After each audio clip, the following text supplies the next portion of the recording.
Hello everyone, welcome back to agriculture political. बहुत बहुत स्वागत है आपका। उम्मीद करती हूँ आप अच्छे होंगे। तो बढ़ते हैं आज के वीडियो की ओर। आज का वीडियो बहुत इंपॉर्टेंट होने वाला है क्योंकि हम आज बात करने वाले हैं आईसीआर में कितनी सीटें होती हैं जेआरएफ की।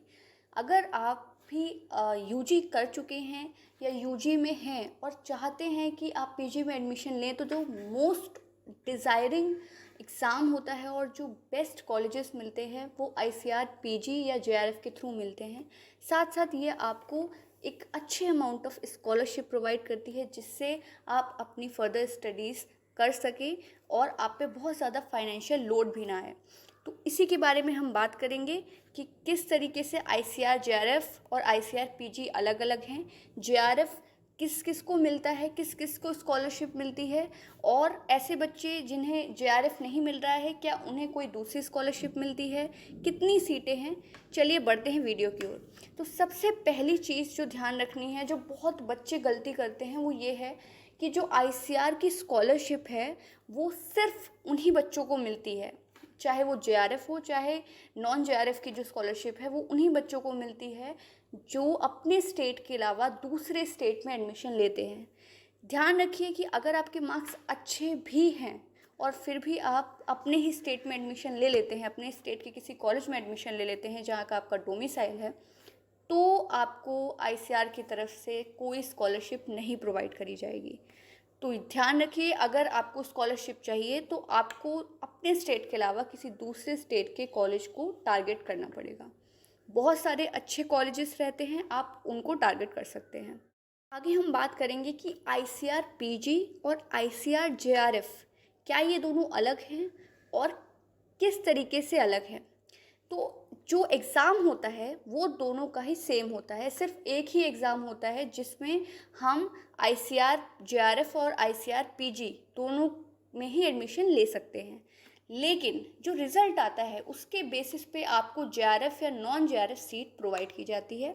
अगर आपके मार्क्स बहुत अच्छे हैं और आप उस रेंज में आ रहे हैं जितनी सीट्स हैं, जिसको हम अभी आगे बताएंगे, तो आपको जेआरएफ स्कॉलरशिप मिलती है। और अगर आप उस रेंज में नहीं हैं तो आपको जेआरएफ स्कॉलरशिप नहीं मिलती है, लेकिन आपको सीट मिलती है और कुछ अमाउंट ऑफ जो स्कॉलरशिप है वो मिल जाती है।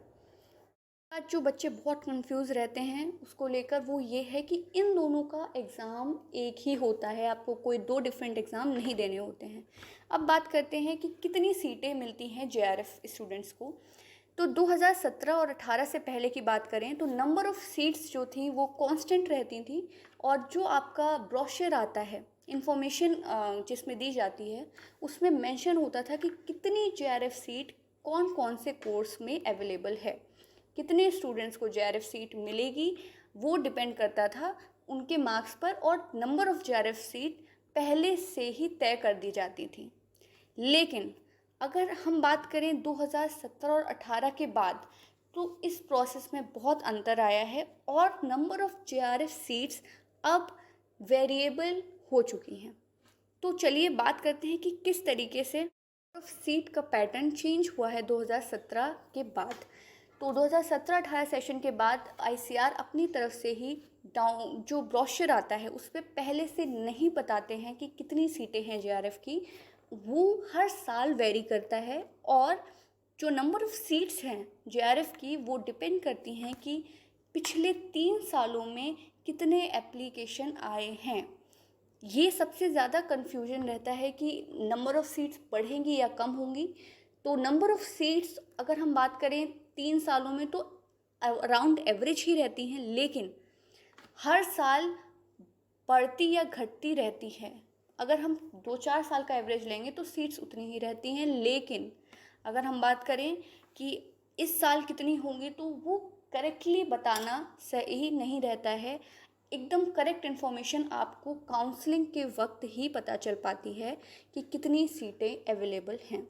तो ये एक प्रॉब्लम हो जाती है स्टूडेंट्स को कि कितनी सीटें मिलेंगी या नहीं, क्योंकि एक एक सीट के लिए बहुत सारे मार्क्स पे कंपटीशन रहता है।